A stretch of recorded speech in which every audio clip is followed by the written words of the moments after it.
దిద్దుము చిన్న ప్రాయము సన్నుతుండగు నాయనా నీవు కన్న తండ్రి వనుచు నేను నిన్ను చేరితి నాయనా నన్ను దిద్దుము చిన్న ప్రాయము సన్నుతుండగు నాయనా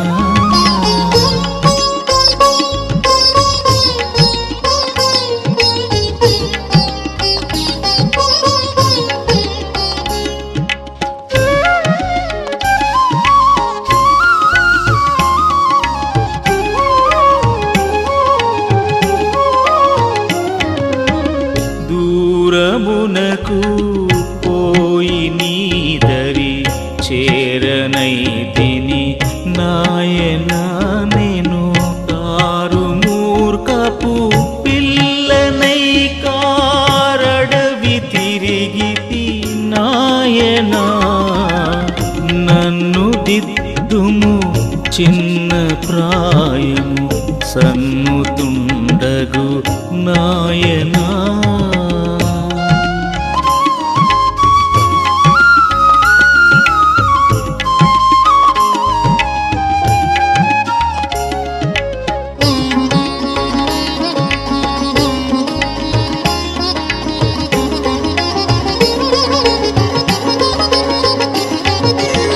చాలా మారులు తప్పిపోతిని మేలుగానక నాయనా చాలా మొరలా నాలకించుము జాలిగలనా నాయనా నన్ను దిద్దుము చిన్న ప్రాయము సన్నుతుండగు నాయనా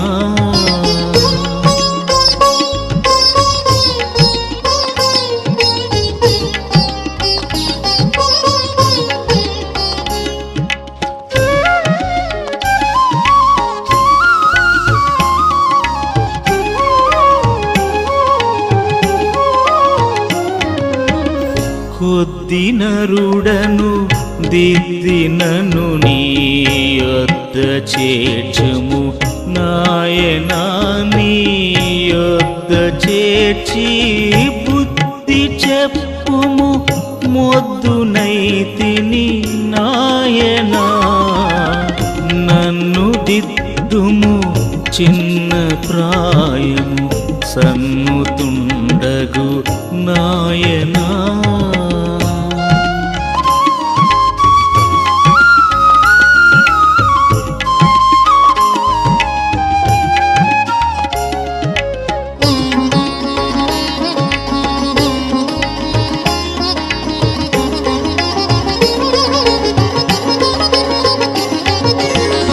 ఎక్కడను నీ వంటి మార్గము నెరుగనైతిని నాయనా నీ రెక్క చాటున నన్ను చేర్చి చక్కపరచుము నాయనా నన్ను దిద్దుము చిన్న ప్రాయము సన్నుతుండగు నాయనా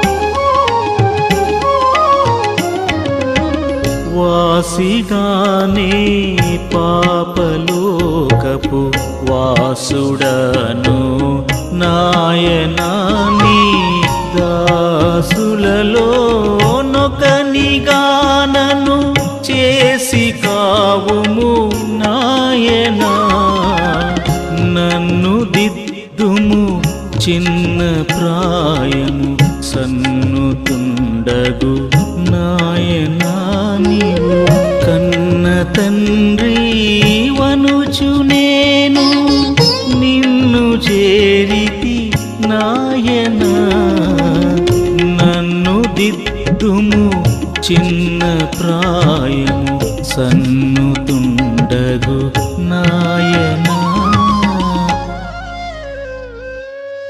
కాగా దేవుని చేత ఏర్పరచబడిన వారును, 2 పరిశుద్ధులను, ప్రియులనైన వారికి తగినట్లు మీరు జాలిగల మనస్సును, తర్వాత దయాళుత్వమును, వినయమును, సాత్వికమును, దీర్ఘశాంతమును ధరించుకునుడి.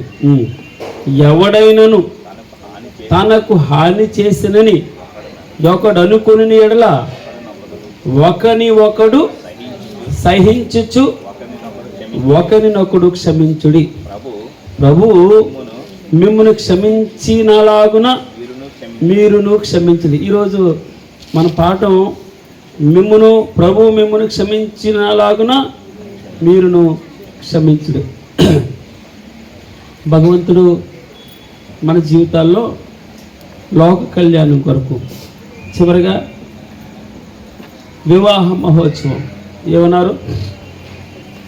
వివాహ మహోత్సవం అనగా నిన్ను నన్ను భగవంతుడు మనం ఆయన్ని ఏర్పాటు చేసుకోలేదండి, ఆయనే మనల్ని ఏర్పాటు చేసుకున్నాడు. అందుకే భక్తుడు ఏమంటాడంటే, నాకు ఎవరు బట్ట చుట్టలేదు, ఉప్పు రాసిన వారు లేరు, నా శరీరాన్ని కడిగినటువంటి వారు ఎవరు లేరు, నా దగ్గరికి వచ్చి పలకరించేవారు లేరు, నేను చావు సిద్ధంగా ఉన్నాను. ఆయన నన్ను చూచాడు, నా దగ్గరకు వచ్చాడు, బ్రతకమని చెప్పాడు. ఇది సత్యం. మనం ఆయన దగ్గరికి వెళ్ళలేదు, ఆయనే మన దగ్గరికి వచ్చాడు. అదే ప్రేమను గురించి మనం మాట్లాడుతూ ఉంటే, భగవంతుడు ఈ భక్తిహీనుని కొరకు మన వల్ల ఏం ఉపయోగం? కొన్నిసార్లు అనుకుంటాం మన వల్ల ఎవరికి సుఖం, మన ఇంటి వారికే సంతోషాన్ని ఇవ్వలేకపోతున్నాం, ఇంటి వారినే మనం సాటిస్ఫై చేయలేకపోతున్నాం, ఇంకా భగవంతుని ఎలా అని అనుకుంటూ ఉంటాం. కొన్నిసార్లు ఇదే నిరుత్సాహం ఉంటుంది ప్రతి మనిషికి. అయితే భగవంతుని యొక్క ప్రణాళిక చాలా అద్భుతం. మన జీవితాల్లో మనం యేసుక్రీస్తుని సరిగా అర్థం చేసుకుంటూ ఉంటే, ఆయన మన జీవితాల్లో చేసినటువంటి గొప్పతనాన్ని, ఆ జ్ఞానాన్ని మనం అర్థం చేసుకోవాలని భగవంతుడు ఇష్టపడుతున్నాడు. కొలసీ సంఘానికి చక్కని ఉత్తరం ఇది. కొలసీ సంఘానికి ఈ ఉత్తరంలో ప్రతి మాట ఆనిముత్యమే. ఇన్నిసార్లు ఇన్ని కోట్ల మంది భక్తులు ధ్యానం చేశారు ఈ పత్రికని. సారాంశం ఎంతో అద్భుతంగా ఆ యొక్క సంఘాన్ని ఉజ్జీవింపజేస్తారు. ఈ ఉత్తరాన్ని అనేకులు చదివించుకున్నారు, అనేకులు చదివారు, ధ్యానం చేశారు, ఇప్పటికీ చదువుతారు. ఎవరికో రాసిన ఉత్తరం, 6 కొలస్సీకి రాసిన ఉత్తరం. 12వ వచనంలో, 3వ అధ్యాయం 12వ వచనంలో, కాగా దేవుని చేత ఏర్పరచబడిన వారును, మనం ఎవరి చేత ఏర్పరచబడ్డామమ్మా? దేవుని చేత ఏర్పరచబడిన వారును ఒకటి సబ్జెక్ట్ అది. 2వ సబ్జెక్టులోకి వస్తే పరిశుద్ధులను, 3వ సబ్జెక్టులోకి వస్తే ప్రియులైనటువంటి వారు. ప్రియులు అంటే ఇష్టలు. మనం ఎవరికి ఇష్టలు? దేవునికి ఇష్టలు.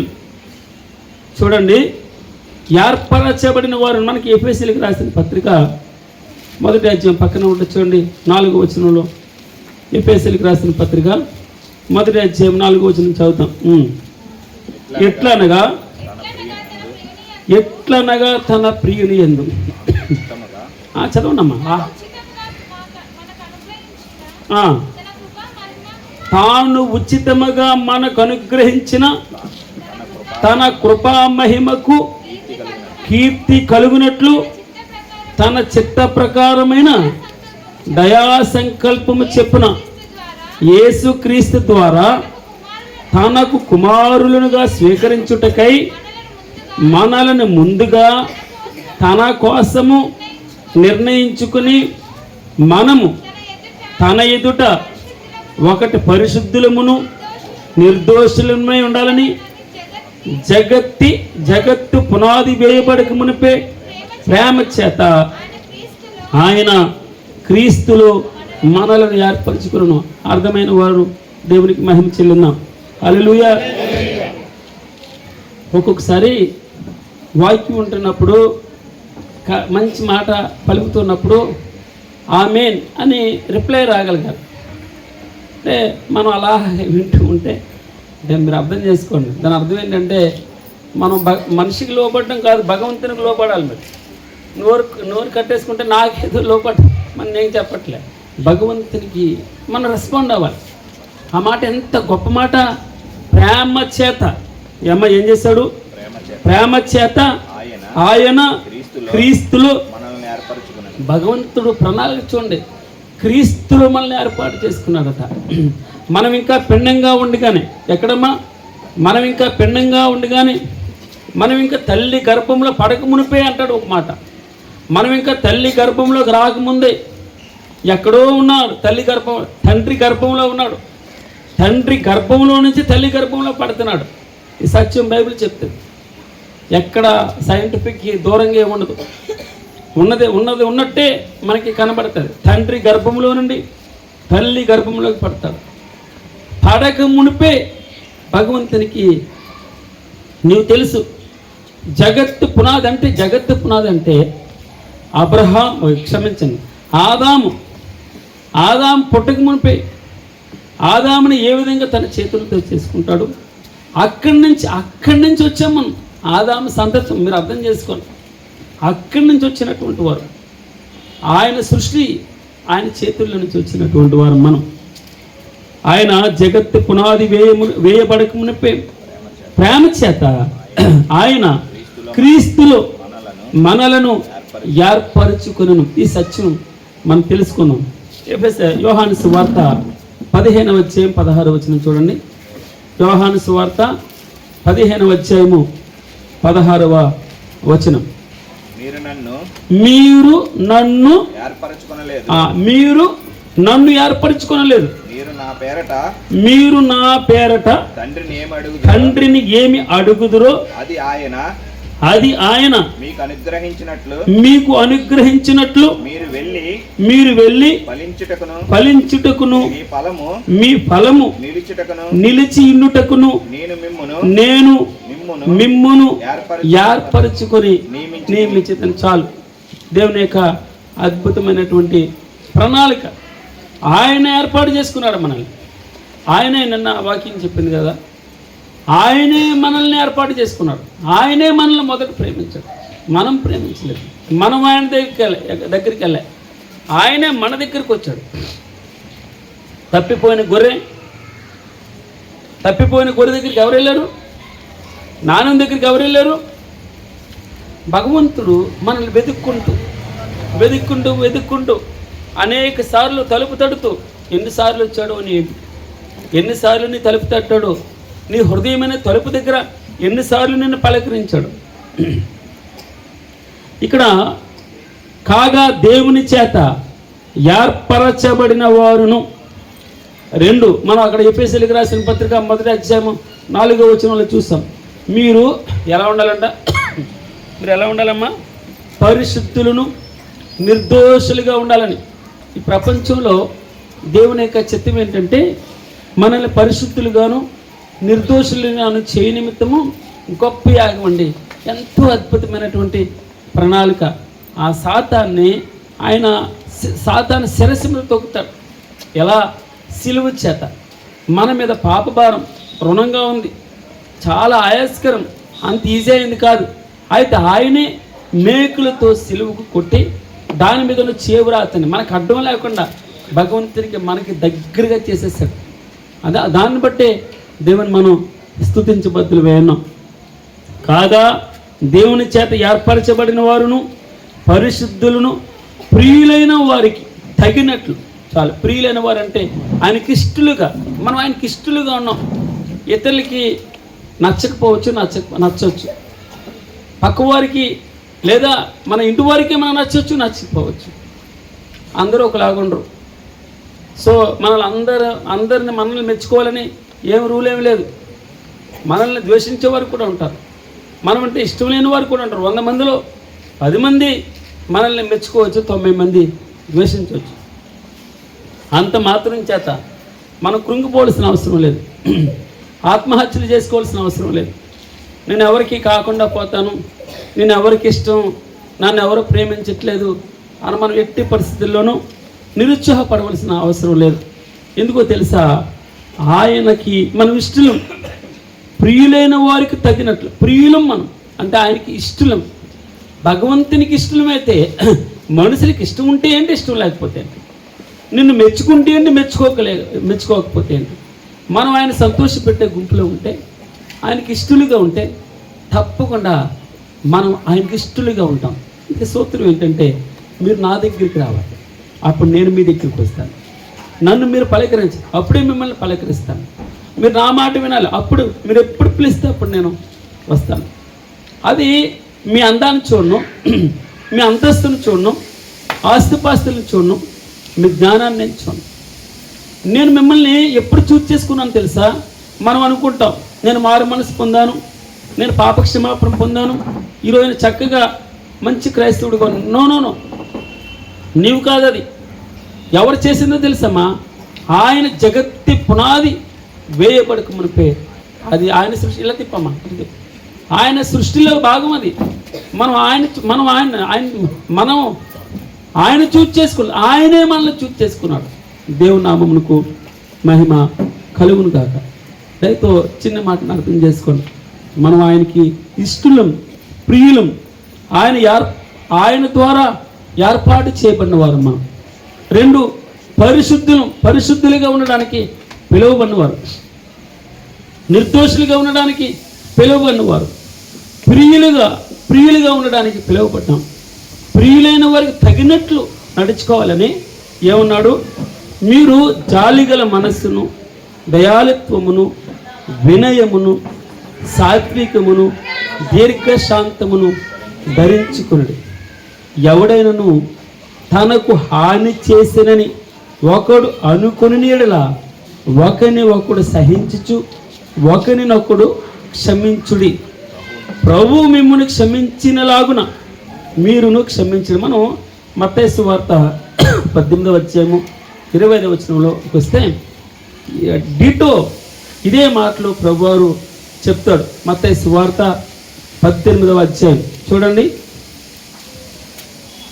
మత్తయి సువార్త 18. ఆ సమయమున పేతురు ఆయన ఎత్తుకు వచ్చి, ప్రభువా, నా సహోదరుడు నా ఎడల తప్పిదం చేస్తే ఎన్ని మార్లు అతనికి క్షమించాలి నేను అని అడుగుతున్నాడు. అనుమానం వచ్చింది పేతురు గారికి. పేతురు గారు దుందుడికి పేతురు అంటే కాదు, దేవుడి చిత్తం అది. మాట్లాడతాడు ప్రభువు దగ్గర, ధైర్యంగా మాట్లాడతాడు. ఏ క్వశ్చన్ అయినా అడగడానికి, ఏదైనా ప్రభువు దగ్గర ఏదో విధంగా ఆయన్ని మెప్పించాలి, ఆయనతో మాట్లాడాలి, ఆయన పక్కన ఉండాలి, లీడ్ చేయాలి. అక్కడ ఆ సమయంలో పేతురు ఆయన ఎత్తుకు వచ్చాడు. ప్రభువా, నా సహోదరుడు నా ఎడలు తప్పిదం చేస్తే నేను ఎన్ని మార్లు అతనికి క్షమించాలి అన్నాడు. అందుకు యేసు అతనితో, ఎవరితోటి? పేతురుతో ఇట్లనెను, 7 మారుల మట్టికే కాదు. 7 మార్లు క్షమించడం కూడా గొప్పతనమే, అంత ఈజీ ఏం కాదు. 7 మారుల మట్టుకే కాదు, 70 ఏళ్ళ మారుల మట్టుకనే. అంటే అర్థమవుతుందమ్మా ఇక్కడ సూత్రం ఏంటి? 70 ఏళ్ళ మారుల మట్టికి అంటే 75 సంవత్సరాలు సచ్చి వరకు అనమాట దాని అర్థమైందమ్మా? 75 ఏళ్ళ మారుల మట్టికంటే జీవితాంతం ఆడు ఎప్పుడు తప్పు చేసినా, ఎప్పుడు తిట్టినా క్షమిస్తూనే ఉండాలి అన్నాడు భగవంతుడు. మీకు అర్థమైందమ్మా నా మాట? నేనేం చెప్తున్నాను? ప్రభువారు ఏం చెప్తున్నాడంటే 7 మారుల మట్టికే కాదు, 70 ఏళ్ళ మారుల మట్టికని నీతో చెప్పుచున్నాను అన్నాడు. అని చెబుతూ అందరికీ అర్థం అవ్వాలని ఆయన చక్కని ఉపమానం చెప్పాడు. ఆ ఉపమానంలో ఏముంటుందంటే, ఒక దాసుడు ఉంటాడు. చదువుద్దాం, మనం చదవద్దాం వాక్యాన్ని. కావున పరలోక రాజ్యం తన దాసుల యొద్ద లెక్క, అంటే దాసులకి ఎంతో డబ్బు ఇచ్చాడు రాజుగారు. ఆ డబ్బులు లెక్క చూసుకుంటున్నాడు. ఎవరెవరికి ఎంత డబ్బు ఇచ్చాను, ఏం బాకీలు ఉన్నాయి, మనం ఏమైనా ఇవ్వాలా, వాళ్ళు ఇవ్వాలా, మనకి లెక్క చూస్తూ ఉన్నాడు. ఆ లెక్క చూసే క్రమంలో చెప్పమ్మా.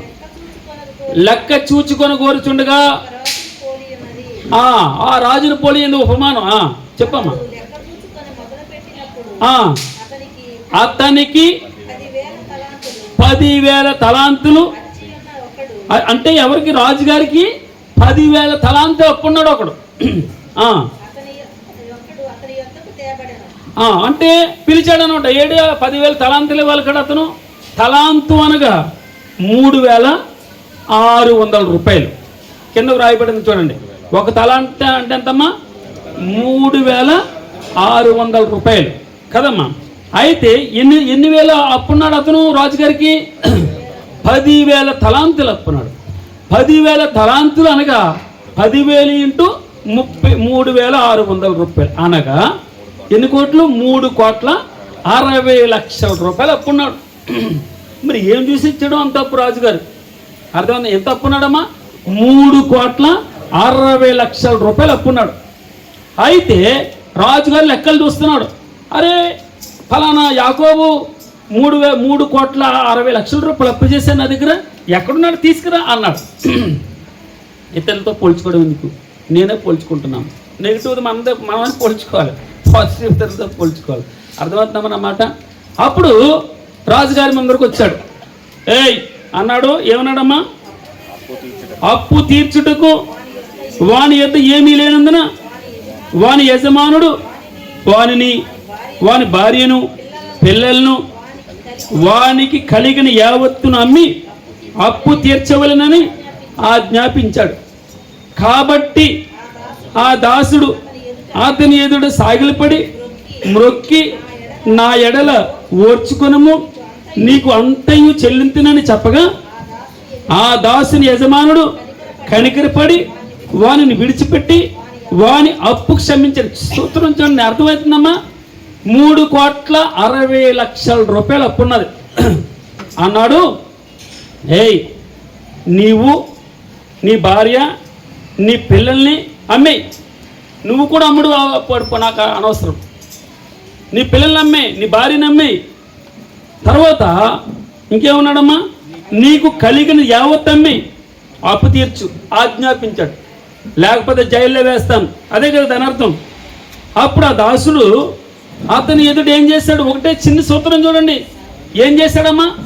సాగిల పడి అని రాయబడింది అంతే. సాగిల పడి మ్రొక్కి, సాగిల పడ్డాడు, మ్రొక్కాడు. ఏమన్నా మాట్లాడుతున్నాడు? నా ఎడల ఓర్చుకొనుము, నీకు అంతయు చెల్లింతునని చెప్పగా ఏమన్నాడు? అయ్యా కొంచెం ఓర్చుకుంటే ఏంటి? కొంచెం సమయం ఇయ్యి. ఏమన్నాడమ్మా? కొంచెం సమయమయ్యా అన్నాడు అంతే. అయితే ఆయన ముందు చేసిన పని ఏంటి? సాగిలు పడ్డాడు, మ్రొక్కాడు. తర్వాత నా ఎడల ఓర్చుకొనుము, నీకు అంతయు చెల్లింతునని చెప్పగా ఆ దాసుని యజమానుడు చూడండి, ఇక్కడ మనం ఎగ్జాక్ట్గా భగవంతుని మనసుని చూస్తాం. ఆయన ఉపమానం చెప్తున్నాడు. ఏమన్నాడు? తర్వాత ఆ దాసుని యజమానుడు కనికరపడి వానిని విడిచిపెట్టి వాని అప్పు క్షమించింది. ఈ మాట ఇప్పుడు ఏం చెప్పాలి? మీరు హల్లెలూయా అని చెప్పాలి, లేదా రెస్పాండ్ అవ్వాలి, ఆమేన్ అని చెప్పాలి. అంటే భగవంతుడు చేసిన గొప్ప కార్యాన్ని మన మనసులోకి వచ్చినప్పుడు జస్ట్ కొంచెం ఎక్స్ప్రెస్ చేయాలి. నేనేం చెప్పట్లేదు, కానీ మీ మనసుల్లో వస్తే మీ అంతటి మీరే ఆమేన్ అని, గ్లోరీ టు గాడ్ అని, ఏదో ఒక మాట హల్లెలూయా అని ఏదైనా చెప్పచ్చు, పర్వాలేదు. దేవుని స్తుతించడానికి ఒక అవకాశం వెతుక్కుంటూ ఉండాలి. అయితే ఆ దాసుని యజమానుడు కనికరపడి వానిని విడిచిపెట్టి వాని అప్పు, ఎంత అప్పు? 3,60,00,000 రూపాయలు ఆ రోజుల్లో. ఇప్పుడు ఎంత ఉండొచ్చో ఉదాహరణకి కదా. అంటే భగవంతుని యొక్క మనసుని మనం ఆలోచన చేస్తే చిన్ని పని చేశాడు, సాగిలు పడ్డాడు, 2 మ్రొక్కాడు, దండం పెట్టాడు. దండం పెట్టడం నీవే దిక్కు అని దాని అర్థం. అయ్యా నా వల్ల కాదు, 2 పనులు చేశాడు, ఒక మాట అన్నాడు, నా ఎడలు ఓర్చుకొనుము అన్నాడు. అంతే అండి. ఆ యజమానుడు కనికరపడ్డాడు, వానిని విడిచిపెట్టి వాని అప్పంతా క్షమించేశాడు.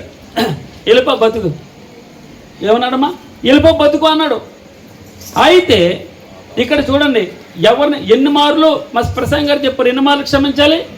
7 మార్ల మట్టికి అన్నాడు. 7 మార్ల మట్టికి కాదు, 70 ఏళ్ళ మార్ల మట్టికి. నువ్వు చచ్చే వరకు ఆ గుణాన్ని పోకూడదు. అది దాని అర్థం. నువ్వు బ్రతుకున్నంతకాలం దేవుని మనసు కలిగి ఉన్నంతకాలం క్షమించాలి. అయితే 3,60,00,000 క్షమించబడ్డాది ఒకడికి. వాడు బయటకు వచ్చాడు, అమ్మాయి ఎంత ఫ్రీ అయిపోయిందో వాడికి. ఇంక వెచ్చలి పెడతాను. మనకు కలిగిందంటే మామూలుగా ఉన్నాం. అందుకే భగవంతుడు అంత త్వరగా మనకి ఆస్తి ఇవ్వడు. ఆస్తి ఇచ్చిన అనుకోగా ఉండేవాడికి ఇస్తాడు, అణిగిమనికి ఉండేవాడికి. నాలాంటి వాడికి ఇవ్వడు. అన్నీ అప్పులే. ఎప్పుడు చూసినా ఓ పక్క నుంచి వస్తుంది, ఓ పక్క నుంచి వెళ్ళిపోతుంది. మనం ఉన్నాం కదా, అణిగిమనికి ఉండం, మామూలుగా ఉండదు మనతోటి. ఉంటే 6 రోజులే అయిపోతుంది జీతం అంతా. ఇప్పుడు అణిగిమనికి ఉండేవాడికి ఏంటి, ఆ చివరి వరకు అప్పిస్తూనే ఉంటాడు. మంచిది, నేను ఆ విషయం చెప్పట్లేదు. భగవంతుడి మనం వేరే విధంగా ఆశీర్వాదం ఉంది మనకి. అయితే నేనేం మాట్లాడుతానంటే, చక్కగా బయటకు వచ్చాడమ్మా. బయటకు వచ్చిన వెంటనే ఏం చేశాడు తెలుసా? అయితే ఆ దాసుడు బయటికి వెళ్ళి తనకు 100 దేనారములు వచ్చి ఉన్న తన తోడి దాసులలో ఒకరిని చూచి వాని గొంతి పట్టుకుని. ఇప్పుడు ఏం చేశాను, యాకోబు అనేవాడు, ఇప్పుడు ఉదాహరణకి మా అశోక్ నాకు ఎంత ఇవ్వాలి? 100 దేనారాలు ఇవ్వాలి. నేనేమో దేవుని దగ్గర లేదా రాజుగారి దగ్గర 3,60,00,000 రూపాయలు నేను క్షమించబడ్డది, అప్పు కొట్టివేయబడ్డది నాకు. అయితే నేను బయటకు వచ్చాను, గేటు బయటకు వెళ్ళాను. గేటు బయటకు వెళ్ళి అశోక్ కనబడి, అశోక్ నాకు 100 దేనారాలు ఉన్నావు. 100 దేనారాలు అంటే ఎంత? ఒక దేనారం ఎంత రాయబడింది? ₹1/2. 100 దేనారాలు ఇంటూ ₹1/2 అంటే ఎంత? ₹50 ఇవ్వాలి నాకు అశోక్. ఓ రోజున తీసుకున్న టీకా దేనికోసం? అశోక్ ₹50 ఇవ్వాలి నువ్వు నాకు. ఇస్తావా? ఆ రోజున ఇస్తానలేదు. అయ్యా ఏమన్నాడు తెలుసా? అక్కడ ఏమన్నది చదవమ్మా. ఏముంది అక్కడ? అచ్చి ఉన్న ఆ తోడి దాసుల్లో ఒకరిని చూచి ఏమని చేశాను తెలిసి వెళ్ళిపోయి గొంతెట్టుకున్నాను. ఏమనుకున్నా? ₹50 మీ తాతగారు సొమ్ము అనుకుంటున్నావా, మీ బాబు గారు సొమ్ము అనుకుంటున్నావా అని ఇష్టం వచ్చేటల్లా మాట్లాడి గొంతు కట్టేసుకుని గొంతు కంటే పీక పట్టుకున్నాడు అనమాట. పీక పట్టుకుని ఏం చేశాడమ్మా? నీవు వచ్చి ఉన్నది చెల్లింపు మనను, నాకు ₹50 ఇవ్వాలి, నువ్వు ఇస్తావేవా, లేకపోతే జైల్లో పెట్టేస్తాను. జైల్లో పెట్టించాడు. చూడండి అక్కడ వ్రాయబడింది, నీవు వచ్చి ఉన్నది చెల్లించుము. అందుకు వాని తోడిదాసుడు సాగిలిపడి అక్కడ ఏం చేస్తున్నాడు? ఇతను కూడా ఈడేం చేశాడు? అక్కడికి వెళ్ళి సాగిలిపడ్డాడు, మ్రొక్కాడు. అదే పని చేస్తున్నాడు. ₹50 అప్పు ఇవ్వాలి వీడికి, యాకోబు అనేవాడికి. ఆయన కూడా అదే పని చేస్తున్నాడు, అశోక్ కూడా. ఏమని? అయ్యా సాగిలిపడి మ్రొక్కి, అయ్యా నా ఏడలు ఓర్చుకో, కొంత సమయం ఇచ్చేస్తానులే, ఎవరో ఒకరి దగ్గర తీసుకొచ్చి ఇస్తాను ₹50 ఓర్చుకో అంటే వాడు ఏం చేస్తున్నాడు? యాకోబు అనేవాడు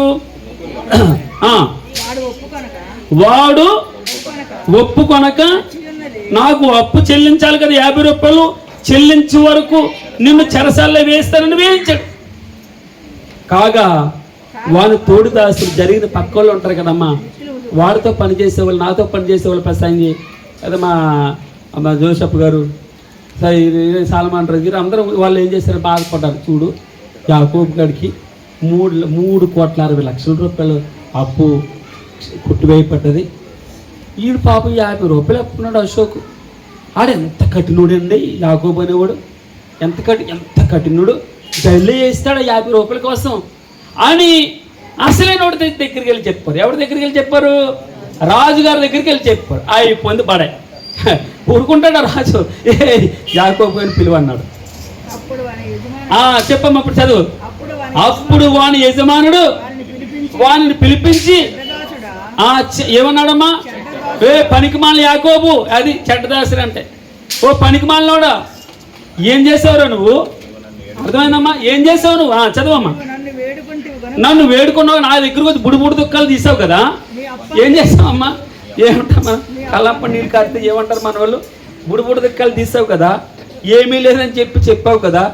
ఏం చేశాను నేను? 3,60,00,000 రూపాయలు, 3,60,00,000 నీకు నేను క్షమిస్తే, నీ రుణాన్ని కుట్టేస్తే, నువ్వు ఎవడో పాప అమాయకుడు తోడు దాసుడు నీతో పాటు కలిసి పనిచేస్తున్నాడు, కరుణ లేకుండా కనికరం లేకుండా 50 రూపాయలు అప్పు ఉండాలి, గొంతుకు పట్టుకుంటావా?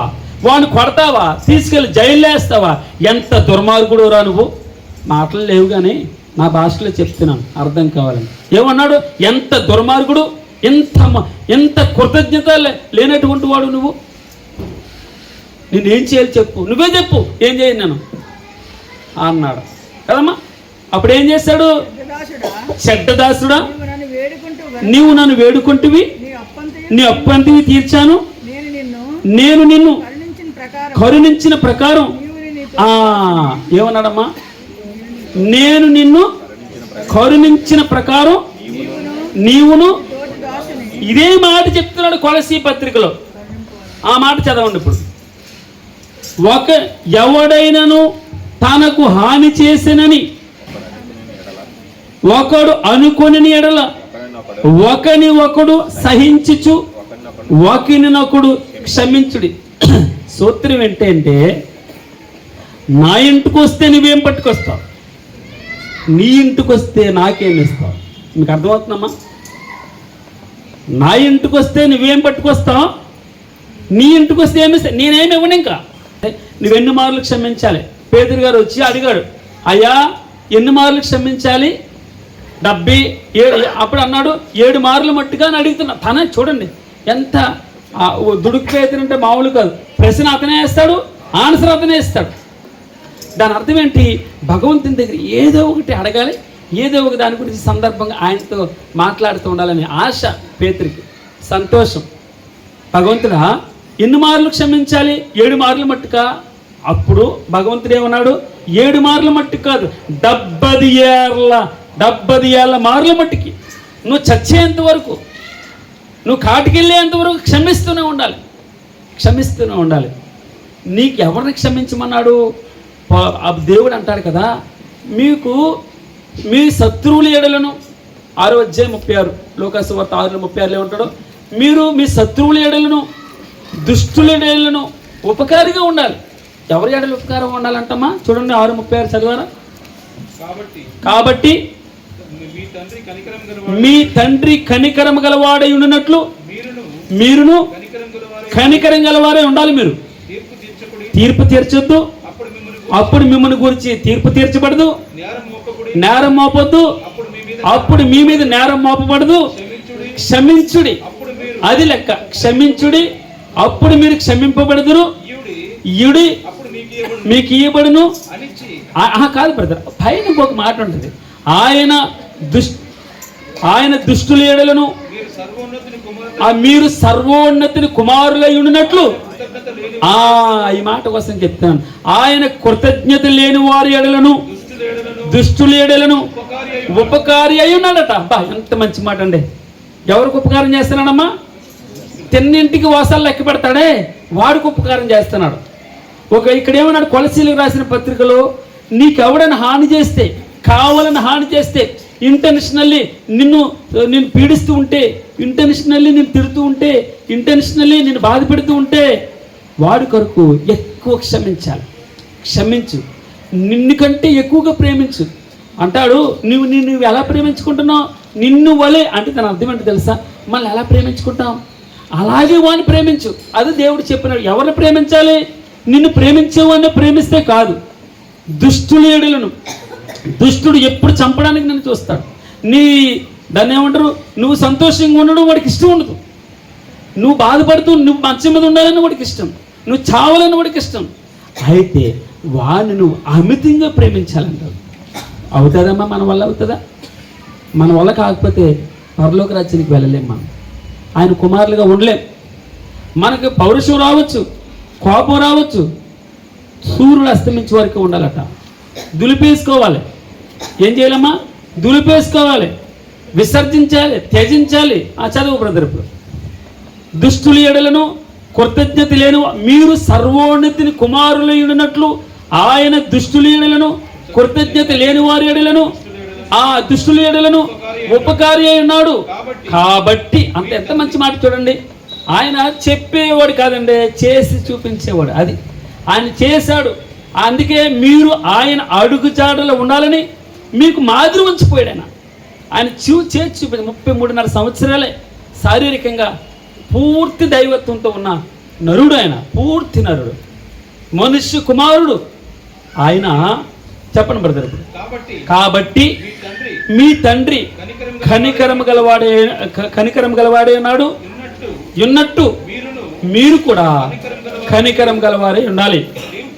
తీర్పు తీర్చొద్దు, అప్పుడు మిమ్మల్ని గురించి తీర్పు తీర్చబడదు. నేరం మోపొద్దు, అప్పుడు మీ మీద. అంటే దాని అర్థం నువ్వేమి ఎత్తుతావో అదే పంటకు వస్తావు. నువ్వు చేసిందే నీ నెత్తి మీదకి వస్తుంది. ఇంకా అంతకంటే దాని అర్థం ఏమి కాదు. నువ్వు చేసిందే నీ నెత్తి మీదకి వస్తుంది. నువ్వు ఎలా ప్రవర్తిస్తే నీకు అలాగే ప్రవర్తింపబడుతుంది. నువ్వు ఎలా కొలుస్తావో అలాగే కొలబడుతుంది. అదే మాట చెప్తాడు కింద, చదవబడతాడు. క్షమించుడి, అప్పుడు మీరు క్షమింపబడతారు. ఇయ్యుడి, అప్పుడు మీకు ఇయ్యబడుతుంది. ఈ మాట కోసం చదివిస్తానా. నచ్చి కుదిలించి దిగజారునట్లు నిండు కొలతతో మనుషులు మీ ఒడిలో కొలుస్తారట.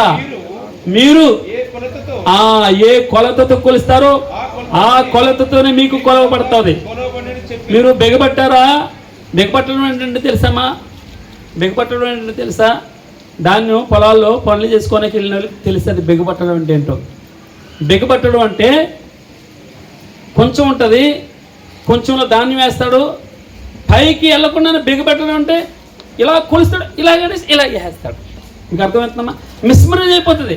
ఎప్పుడు కొలుస్తాడో ఎప్పుడు సంచిలో పడిపోతుందో ధాన్యం తెలియదు. బిగబడతాడు. చిన్ని దానికి పిసినారుతాను, లోభత్వం. మనం నేను చూస్తామే, లోభత్వానికి వ్యభిచారితనానికి తేడా ఏముండదు. లోభత్వం. మనుషులు నేను మంచిగా ఉంటే చాలు, నా శరీరం సుఖపడితే చాలు, నా కుటుంబం బాగుంటే చాలు అని కోరుకుంటాడు. వాడు బెగబడతాడు. వాడికి తప్పకుండా అదే కొలతతో కొలవబడుతుంది. క్షమించుడి, మీరు క్షమింపబడతారు. ఇయ్యండి, అప్పుడు మీకు ఇయ్యబడుతుంది. మనం ఆయన చెప్పినటువంటి అన్నీ పాటించక్కర్లేదు. మనం చెయ్యి ఇచ్చే పైనే ఉండాలి, కింద ఉండకూడదు. మనం ఇచ్చేవారికి ఉండాలి, మనం ఆయనకి ఇచ్చేవారికి ఉండాలి. భగవంతునికి ఆయన రూపంలో ఉన్న మనుషులకి ఇచ్చేవారికి ఉండాలి. మనం మొట్టమొదటి చేయాలి. అదే నేను చెప్పింది. మనం క్షమించాలి అన్నాడు భగవంతుడు. క్షమిస్తే మీరు క్షమించడి, క్షమింపబడతారు. ఇయ్యండి, మీకు ఇయ్యబడుతుంది. అణచి కుదిలించి దిగజారునట్లు నిండు కొలతతో. అంటే నాకు బాగా ఇష్టం ఈ మాట. కొంచెంలో ధాన్యం పోసి బాగా కుదిలించి ఆ గ్యాప్స్ ఉంటాయే ఫిల్ అవుతాయి అన్నమాట. మీరు కుదిలించకుండా వేశారనుకోండి, చూస్తే 4 కేజీలు ఉండాలి. కొంచెం అంటే ఎన్ని కేజీలు ఉండాలి? 4 కేజీలు ఉండాలి. 4 కేజీలు ఉండదు, కొంచెం 3 కేజీలే ఉంటుంది. కుదిలించకపోతే కుదిలించి అణచి అంటే ఏంటి తెలుసా? కుదిలిస్తారు. కుదిలించడం అంటే పైకేసి కొడతారు కొంచెం. అణచి కుదిలించి దిగజారున్నట్లంటే ఇలాగ పోస్తారు పై వరకు. ఇక ఎప్పుడైనా కొలత చూడండి, కొంచెం మీద వేస్తే కొలత ఇలాగ పోస్తారు. అది అణచి కుదిలించి దిగజారునట్లు నిండు కొలతతో జనులు మీ ఒడిలో కొలుస్తారట. క్షమిస్తే, అర్థమైందమ్మా? ఇస్తే మనం మొదట మనం యాక్ట్ చేయాలి. అది భగవంతుని దగ్గర మనకి చెప్పేటటువంటి బోధ. భగవంతుడే చెప్తాడు. నువ్వు ఎన్ని మార్ల మట్టికి తెలుసా? 70 ఏళ్ళ మార్ల మట్టికి నువ్వు క్షమించాలి. నువ్వు ముందు ఉండాలి, నాలా ఉండాలి, నా రూపంలో ఉండాలి. ఏ విధంగా? అందుకే అపోస్తలుడైన పౌలు గారు గలతీ సంఘానికి రాస్తూ, చిన్న పిల్లలారా క్రీస్తు సారూప్యం 4:19లో క్రీస్తు సారూప్యం మీలో రావాలి, నాలో ఉండాలి, నాలో మారాలి, నాలో మాట్లాడాలి, నాలో జీవించాలి, నా రూపాన్ని ధరించుకోవాలి, నాలా ట్రాన్స్ఫర్ అయిపోవాలి. ట్రాన్స్ఫర్ అయిపోతే అందుకే మనం చదువుతూ ఉంటాం. ఆయన మన మారు మనసు పొందిన తర్వాత, పాపం ఒప్పుకున్న తర్వాత, మనం ఆయన దగ్గరికి వెళ్ళిన తర్వాత ఆయనతో పాటు మృతులు అవ్వాలి, చనిపోవాలి. చనిపోయి అలా ఉండకూడదు, చనిపోయినట్టు కాకుండా ఆయనతో పాటు పాతి పెట్టబడాలి, ఆయన ధరించుకోవాలి, ఆయనతో పాటు పైకి లావాలి, ఆయనతో పాటు పైకి లేచి మహిమ, ఆయన తండ్రి కుమారుడు. అందుకే మనం మూడవ అధ్యాయమంతా చూస్తాం. మొదటి వచనంలో మీరు పైనున్న వాటి మీదే మీ దృష్టి అంతా ఉండాలి. మీ మనసంతా కూడా భూ సంబంధమైన వాటి మీద మనసు పెట్టుకోకూడదు. ఆయన మీద మనసు పెట్టుకోవాలి, ఆయన్ని చూడాలి, ఆయన్ని వెతకాలి. ఉదయం కూడా 105వ కీర్తన మనం చూస్తాం. ఏమనుందమ్మా? ఆయన్ని వెతకాలి, ఆయన సన్నిధిని వెతకాలి, ఆయన మహిమని వెతకాలి. ఎంత అద్భుతమైన కీర్తన. సుబ్బారావు గారు చెప్పారు. మళ్ళీ 105వ కీర్తన చదివాం ఉదయం. నాకు చాలా సంతోషం అనిపించింది. దేవుని చిత్తం మీద ఉదయకాలం 106వ కీర్తనలోకి వెళ్దాం. భగవంతుని స్తుతించడం, ఆయన వెతకడం, ఇదే కరెక్ట్ సరిపోయింది మనకి. ఆయన్ని వెతకడం, ఆయన గురించి ఏమనడమా? మీరు పైనున్న వాటినే వెతకాలి, మీ మనస్సు అంతా ఆయన మీద పెట్టుకోవాలి, భూ సంబంధమైన వాటి మీద పెట్టుకోవడానికి వీలు. అప్పుడు తప్పకుండా మన ఆయన స్వరూపంలోకి వెళ్ళిపోతాం, సారూప్యంలోకి వెళ్తాం. ఆయన మార్చడం అంటే తెలుస్తాం. ఎందుకు బైబిల్ వాక్యం వినాలి, మనం ఎందుకు ధ్యానం చేయాలి? ఆయన సారూప్యంలోకి మారడం కొరకు, ఆయనలో ఉండడం కొరకు. మీరు రోమీలకు రాసిన 11:7 చివరి వచనంలో ఏమంటాడు? మీరు క్రీస్తు వారి వలె ఉండాలి, భగవంతుల్లా ఉండాలి. మీ మాట, మీ చేతులు ఆశీర్వాదం ఇవ్వాలి మనుషులకి, మీ పాదాలు ఆశీర్వాదం ఇవ్వాలి, మీ మాట ఆశీర్వాదం ఇవ్వాలి, మీ నాలుగు నుంచి వచ్చే ప్రతి మాట ఆశీర్వాదకారంగా మారాలి. కొడుతూ ఉండాలి, వాక్యంతో కొట్టాలి, వారిని మార్చాలి, భగవంతుని దగ్గరగా చేర్చాలి. ఆయనకి ఇష్టపడేటటువంటిదండి. ఎంత భగవంతుడు మనకి కొన్నిసార్లు మనం కష్టపెడుతున్నాడు అని అనుకుంటాం, కానీ నీ రూపంలోకి మార్చుకున్నావా ప్రభువా? నీలా మార్చుకోవడానికి నన్ను బాధ పెడుతున్నావా? కడుపు మార్చుకోవడం, మోకాళ్ళు వేయడం, ఎక్కువ సమయాన్ని భగవంతుని దగ్గర దేనికోసం అనుకున్నారు? ఆయన సారూప్యతలోకి మారడం, అది ఆశీర్వాదం అండి. ఏది సంపాదన ఆశీర్వాదం అంటే ఆయన సంపాదించుకోవడం గొప్ప ఆశీర్వాదకరం అమ్మ. అందుకే ఈ రోజున ఒకరినొకడు ఎవడైనా మీకు హాని చేశాడని అనుకున్నారా? తన వల్ల నేను నష్టపోయానని అనుకున్నారా? మీరు తప్పకుండా క్షమించాలి. అనేకమైన మనం కుటుంబాల్లో, ఈ రోజుల్లోనే కుటుంబాల్లో ఎన్నో మనకి ఉదాహరణలు దొరుకుతున్నాయి. మనం ప్రాక్టికల్గా చూస్తూ ఉన్నాం. చాలా బాధాకరం అనిపిస్తూ ఉంటుంది ఒక్కొక్కసారి. అన్నిటినీ మర్చిపోతారండి. బాంధవ్యాలు, అన్నదమ్ముల మధ్య, అక్క చెల్లెల మధ్య, లేదా అన్న చెల్లి మధ్య, అక్క తమ్ముడి మధ్య డబ్బు ఒక కారణం అవుతుంది. క్షమించుకోలేనటువంటిది డబ్బే మెయిన్. లేదా నేను ఎక్కువ పని చేయాలని, నా భార్య ఎక్కువ పని చేయాలని. అన్నదమ్ముల మధ్య ఎందుకు గొడవలు వస్తున్నాయి? అక్క చెల్లెల మధ్య ఎందుకు గొడవలు వస్తున్నాయి? ఆశతగాదేలు ఎందుకు వస్తున్నాయి? క్షమించుకునే పొట్టు విడుపు లేక. నేను కూడా మనం మాట్లాడుకున్న 105వ కీర్తన చదువుతూ నాకు తల్లిగారు ఫోన్ చేసి ఎంత వేదన బాధపడుతూ ఉంటుంది. అయ్యా, ఎంతో కష్టపడి సంపాదించినటువంటిది ఇప్పుడు ఆమె కాకుండా చేయాలని చూస్తున్నాడు. అంటే నేను చెప్తున్నాను, అంటే ప్రార్థన చేయాలి. మనం ప్రార్థన చేస్తాం, ప్రభు తప్పకుండా సహాయం చేయాలి. మనకు విడుపు ఉండొద్దు, మనం క్షమించవద్దు. మొట్టమొదట మనం క్షమించాలి కదా. నా చెల్లెని నువ్వు క్షమించాలి, నాకని నువ్వు క్షమించాలి. మీకు ఇరువురి మధ్యలోనే, అక్క చెల్లెల మధ్యలోనే క్షమించి అది లేకపోతే బయట వారి పట్ల ఎలాగ ఉంటుంది మనకు చెప్పండి. మీలో ఎవడైనా మీకు హాని చేస్తే ఏమన్నదమ్మా? ఏమైనా వ్రాయబడి ఉంది? ఎవడైనను తనకు హాని చేసినని ఒకడు అనుకొనని ఎడల ఒకనికి ఒకడు సహించుచు ఒకనిని ఒకడు క్షమించుడి. ప్రభువు అదే మాట చూసాం ఇప్పుడు అక్కడ. ప్రభు మిమ్మల్ని క్షమించినలాగున మీరును క్షమించుడి. ఈ సూత్రం వినండి. నీవేమో రాజుగారు ఏమో 3,60,00,000 రూపాయలు క్షమించాడు. వీడొచ్చి 50 రూపాయలు అప్పున్నటువంటి వాడిని క్షమించలేకపోతున్నాడు. దుర్మార్గం కాదు? నీ భావన ఎలాగుంది? అదే భావన ఇతరులది. నువ్వేమనుకుంటున్నావు? ఒక యాక్సిడెంట్ రిపోర్ట్ అనమాట. మన తెలంగాణ స్టేట్ చాలా యాక్సిడెంట్లు జరిగినాయి. ఆ యాక్సిడెంట్లు మొత్తం రివ్యూ చేస్తే కామెంట్ ఏంటి తెలుసా? నేను తప్పు చేయలేదు, ఎదురువాడు తప్పు చేశాడు, అందుకు ఈ యాక్సిడెంట్ అయిందని. మొత్తం 100% కామెంట్స్. వాడు మంచోడు కాదు, చెడ్డోడు కాదు, అందరూ కూడా చెప్పింది ఏంటంటే నేను కరెక్ట్గానే వెళ్ళాను, ఎదుడు వచ్చేవాడు తప్పు వచ్చాడు, వాడిదే తప్పు. వీడు అదే మాట అంటున్నాడు, వాడే అదే మాట. దేనికోసం? స్వార్థం. ఒకవేళ నేను చేశానంటే జైలు శిక్ష పడుతుంది. దాన్ని తప్పించుకోవడం కోసం అబద్ధం ఆడుతూ ఉన్నారు. అర్థమైందమ్మా? ఆస్తి పోతుందని అబద్ధం ఆడుతున్నారు, బంధాలను తెంచేసుకుంటున్నారు. అలాగే ఒకరినొకరు మోసం చేసి ఒకరు పెట్టని గుడ్ల మీద ఇంకొకరు వచ్చి పొదుగుతూ ఉంటారు. ఒకడు కష్టపడుతూ ఉంటాడు, ఆ గుడ్ల మీద ఇంకొకరు పొదుగుతూ ఉంటాడు. క్షమించలేనటువంటి గుణం, అర్థం చేసుకోలేనటువంటి తత్వాలు కుటుంబాల్లోనే కాదు, బయట అలాగే, స్నేహితుల మధ్య అలాగే. వీటన్నిటిని ప్రభువారు ఒక ఫండమెంటల్ సూత్రం చెప్తారు. ఆ సూత్రం ఏంటంటే, మీరు నిజమైన మీరు క్రీస్తుతో లేపబడిన వారైతే, నిజంగా మీరు క్రైస్తవులైతే ఏం చెప్పాడమ్మా మాట చూడండి, 3వ అధ్యాయము 1వ వచనం, మీరు క్రీస్తుతో కూడా లేపబడిన వారైతే అన్నాడు. అంటే దాని అర్థం ఏంటి? మీరు నిజంగా క్రైస్తవులైతే, మీరు నిజంగా ప్రార్థన చేసేవారైతే, మీరు మారు మనసు పొందిన వారే అయితే, మీరు ఆయనతో మృతి పొందిన వారే అయితే వచ్చినది అర్థమైందమ్మా. మీరు నిజంగా ఆయనతో పాతి పెట్టబడిన వారైతే, ఆయనతో నిజంగా మీరు లేచి ఏమన్నాడు, మీరు క్రీస్తుతో కూడా లేపబడిన వారైతే అయితే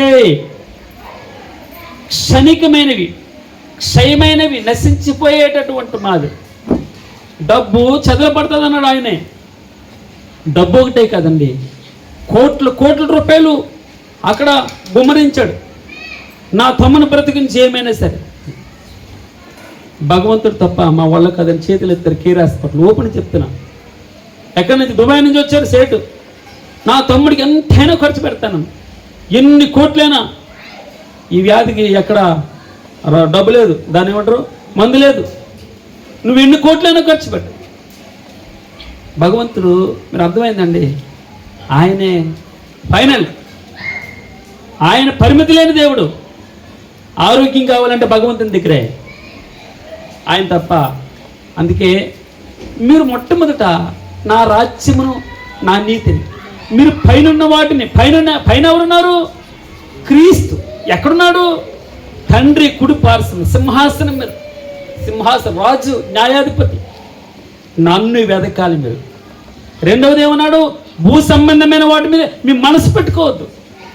ఏం చేయమన్నాడు? మీరు ఏం చెప్పాడమ్మా? భూ సంబంధమైన వాటి మీద మనసు పెట్టుకోవద్దు, నా మీదే, పైనున్న వాటి మీదనే.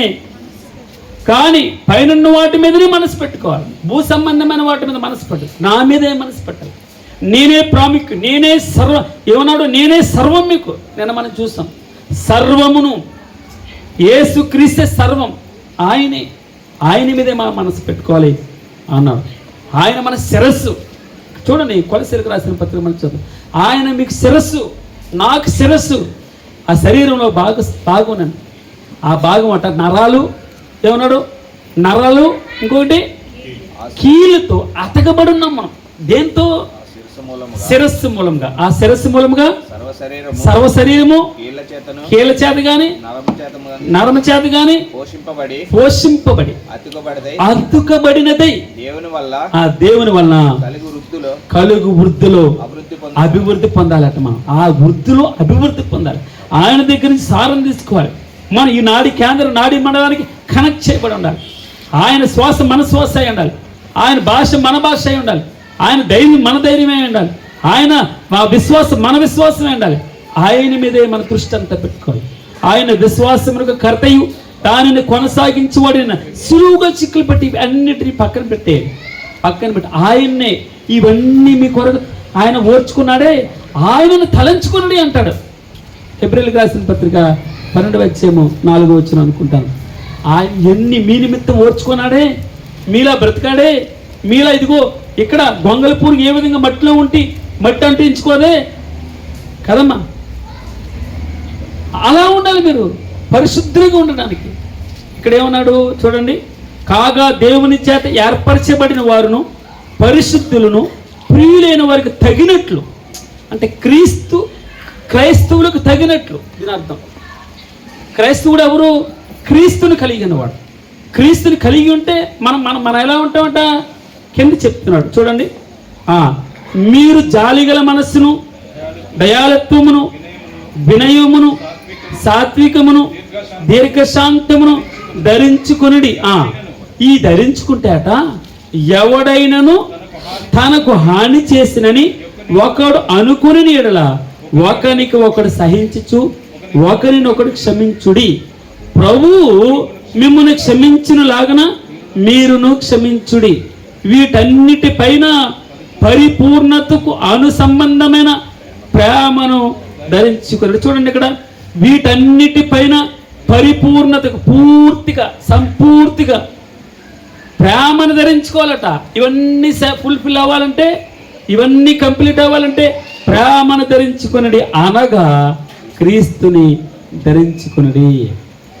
క్రీస్తుని ధరించుకుని ఆ పక్కన తీసేసి చొక్కా పెట్టేసేయడం కాదు, ఎప్పుడు ఎల్లప్పుడు సదాకాలం ప్రభువా నేను బ్రతుకున్నంతకాలం తండ్రి. ఏమంటాడమ్మా భక్తుడు? నేను బ్రతుకున్నంతకాలం సదాకాలం తండ్రి, నా రాజా, నా దేవా, నా కేడిమ, నా రక్షణ దుర్గమ, నా ప్రాణ దుర్గమ, నా వెలుగా, నేను ఎవరికి భయపడతాను? నా ఆశ్రయదుర్గం నీవు, నా ప్రాణదుర్గం, నా పానీయ భాగం, నా శ్వాస భాగం అంతా నీవే ప్రభా. నీవు నన్ను ఆవరించినావు. నా ముందర ఏమీ లేదు, నా వెనకాల ఏమి లేదు.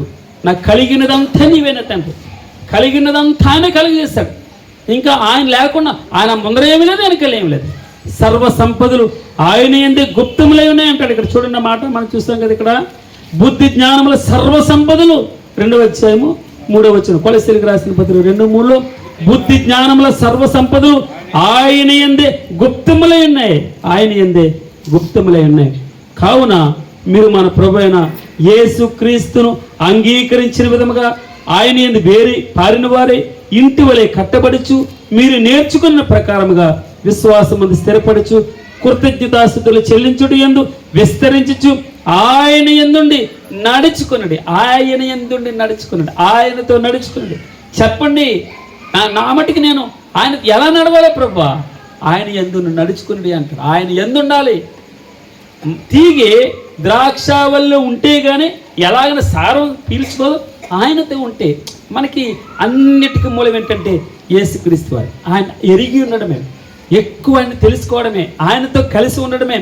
యేసయ్యా మన మాట పలికితే, మనం మాట్లాడితే యేసయ్యా యేసయ్యా అంటే ఎవరో అంటారు యేసయ్య ఏంటి, యేసు అని పర్వాలేదు, ఎవడేది అనుకుంటే మనకేంటి. యేసయ్యా నా తండ్రి నీకు స్తోత్రం ప్రభు. అవకాశం దొరికినప్పుడల్లా మన నాలుక మీద యేసయ్య, మన హృదయంలో యేసయ్య, మన మాట యేసయ్య, మన పలుకు యేసయ్య. నేను ఏమనుకున్నారు, సంభాషణ మనం మాట్లాడదు, మన సంభాషణ యేసయ్యతో, మన సంభాషణ యేసయ్యతో మనం అప్పుడు ఆయనలా మారిపోతామండి. ముఖం మీద దేవాదేవుడు పేతురు వచ్చి భగవంతుని ముట్టుకున్నాడు. ఒకడు, వాడి పేరు మలుకు. భగవంతుని ముట్టుకున్నాడని ఏం చేశాడు, చెవి నరికేశాడు. అప్పుడు భగవంతుడు ఏమన్నాడు తెలుసు, కోప్పడ్డాడు పేతురు మీద. ఏమన్నాడు తెలుసమ్మా, పేతురు నీ కత్తిని వదిలిపెట్టు. ఒకవేళ నేను ఇప్పుడు తండ్రిని, నేను ఇక్కడ మనకి ఏమని చూసామంటే కొలస్సీలకు రాసిన పత్రిక 2వ అధ్యాయము 9వ వచనంలో, యాలయనగా దేవత్వం యొక్క సర్వ పరిపూర్ణత శరీరముగా క్రీస్తును, ఆయన దేవుడు, దేవత్వం యొక్క సర్వ పరిపూర్ణత ఆయన యందు గుప్తములై ఉన్నాయట. ఆయన దేవుని స్వభావం కలిగినవాడు, దేవుడైన. అప్పుడు అన్నాడు కదా, ఒకవేళ పేతురు నేను వేడుకొనలేనని, వేడుకొనని ఎడల 12 సేనావ్యూహముల కంటే ఎక్కువ సేనావ్యూహములు నాకు పంపడని నువ్వు అనుకుంటున్నావా? ఒక సేనావ్యూహం 6,000, 12 × 6 72,000 సేనావ్యూహం.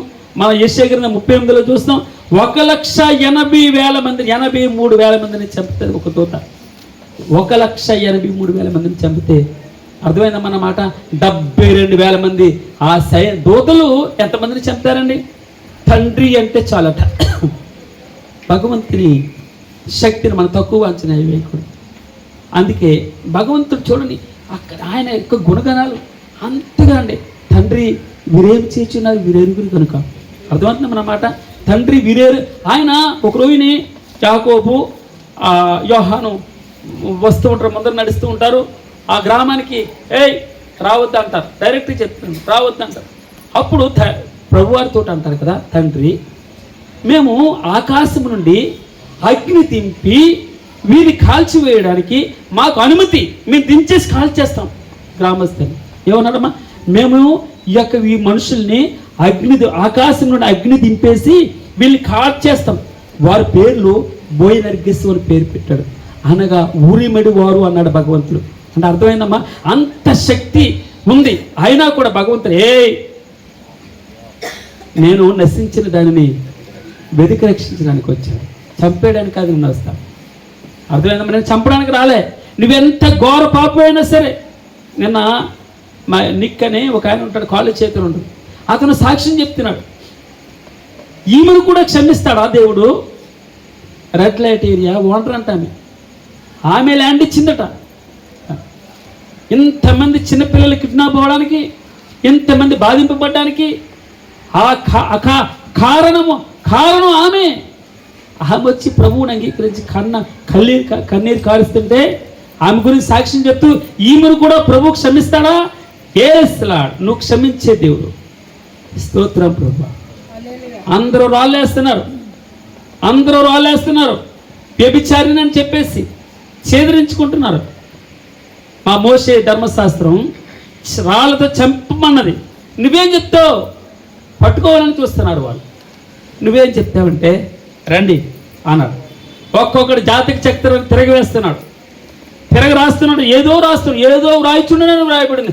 నా వాడు ఒక్కొక్కటి జాతకాన్ని రాస్తున్నాడు. అందరు బ్రతుకులు పట్టబయలవుతున్నాయి. అప్పుడు ఎవడు వాళ్ళు అక్కడ వదిలేసి అయిపోయారు. అప్పుడు అన్న అమ్మా, నేను కూడా నిన్ను క్షమిస్తున్నాను. ఎంత గొప్ప దేవుడు అండి, ఎంత ఘోర పాపినైనా. 3,60,00,000 రూపాయలమ్మా. హలో, ఆలోచన చేస్తే కొలసీలకు రాసిన పత్రిక 2వ అధ్యాయము 15వ వచనంలో, మీరు మృతులై ఉండగా చచ్చిపోయారు, మీరు పాపం చేత పట్టబడ్డారు, చచ్చిపోయిన స్థితి, కంపు కొడుతున్నాయి, పందులు తినే పొట్టు, తిరగని అలవాట్లు, పందులు తినే పొట్టు వాసన వస్తుంది, కంపు కొడుతుంది. అల్లంత దూరాన్ని చూశారు తండ్రి, పరుగుని వెళ్ళాడు, మెడ మీద పడి ముద్దు పెట్టుకున్నాడు. తండ్రి, పరలోక రాజ్యానికి విరోధంగా, నీకు విరోధంగా పాపం చేస్తాను, నన్ను క్షమిస్తావా?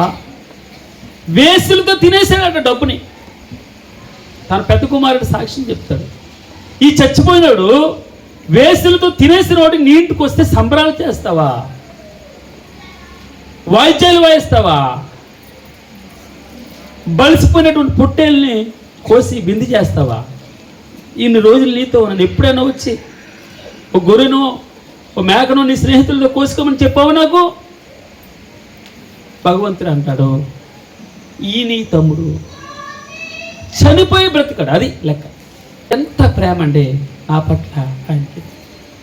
ఆయన మనసుని అర్థం చేసుకుంటే మన బాధలు తీర్చే దేవుడు ఆయన, మన అప్పులు తీర్చే దేవుడు, మన అన్ని సమస్యలను తీర్చే దేవుడు. మనం ఆయన ప్రేమను అర్థం చేసుకోవాలి.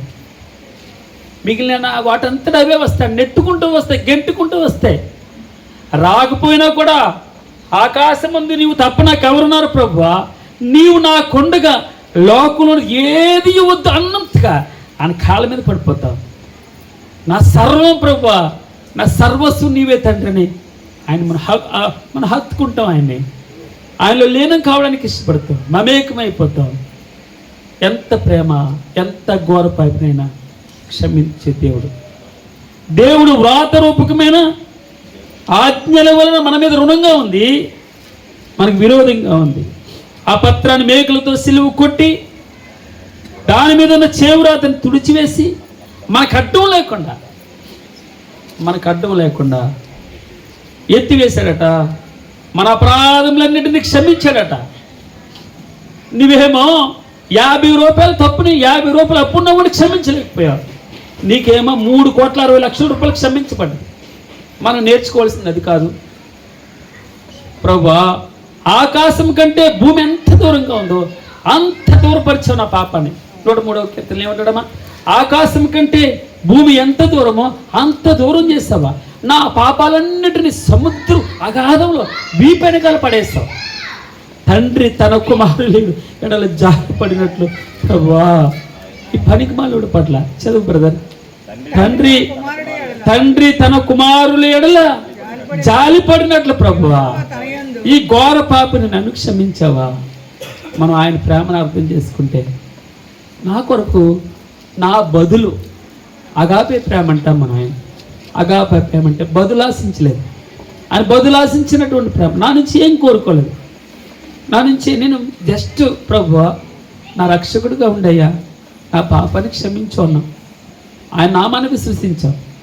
తను ఎందరు అంగీకరించరు అనగా అందరికీ, ఒకరికి కాదండి. ప్రయాసపడి భారం మోసుకుంటున్న సమస్త జనులారా, ఒక్కరికి కాదు, ప్రయాసపడి భారం మోసుకుంటున్న సమస్త జనులారా నా ఎద్దుకు రండి, నేను మీకు విశ్రాంతి ఇస్తాను. తన ఎంత ప్రేమని ఆయనకి తన సొంత కుమారుని అనుగ్రహించడానికి వెనుక తీనటువంటి దేవుడు. ఇవి మీకు ఎందుకు అనుగ్రహించదు? అంత మిగిలిన ఆటోమేటిక్గా నేను మరలా చెప్ వాటంతట అవే మీకు కలిగితాయి, నెట్టుకొస్తాయి. భగవంతుని యొక్క ఆశీర్వాదం. మీరు అడుగు వాటంటే కంటే ఊహించిన వాటంటేనే కంటే ఎక్కువగా భగవంతునికి ఇవ్వడానికి ఇష్టపడతాడు. మనం ఆయన ఎరిగి ఉండాలి, ఆయన ప్రేమని తెలుసుకుని ఉండే వారిగా ఉండాలని ప్రభువు ఇష్టపడుతున్నాడు. చివరికి ఒక మాట చెప్పేసి నేను ముగిస్తాను. కాగా దేవుని చేత ఏర్పరచబడిన వారును పరిశుద్ధులను ప్రియులైన వారు. ఒకటి, దేవుని చేత ఏర్పరచబడ్డారు, మీరు పరిశుద్ధులుగా ఉండడానికి పిలువబడ్డారు, ప్రియులు ఇష్టమైనటువంటి వారు. ఆ తగినట్లు మంచి క్రైస్తవులుగా మీరు ఉండాలని భగవంతుడు ఇష్టపడుతున్నాడు. మీరు జాలిగల మనసును, దయాళుత్వమును, వినయమును, సాత్వికమును, దీర్ఘశాంతమును, దయాళుత్వమును మీరు ధరించుకోవాలి. ఎవడైనా ఒకడు నాకు హాని చేశాడని మీరు అనుకుంటూ ఉంటే ఒకరికి ఒకడు సహించాలి, క్షమించాలి. ప్రభు మిమ్మల్ని క్షమించినలాగన మీరు కూడా క్షమించాలి. వీటన్నిటిపైన పరిపూర్ణతకు అనుబంధమైన అనుసంధానమైనటువంటి ప్రేమను అనగా క్రీస్తును ధరించుకొనుడి. God bless you.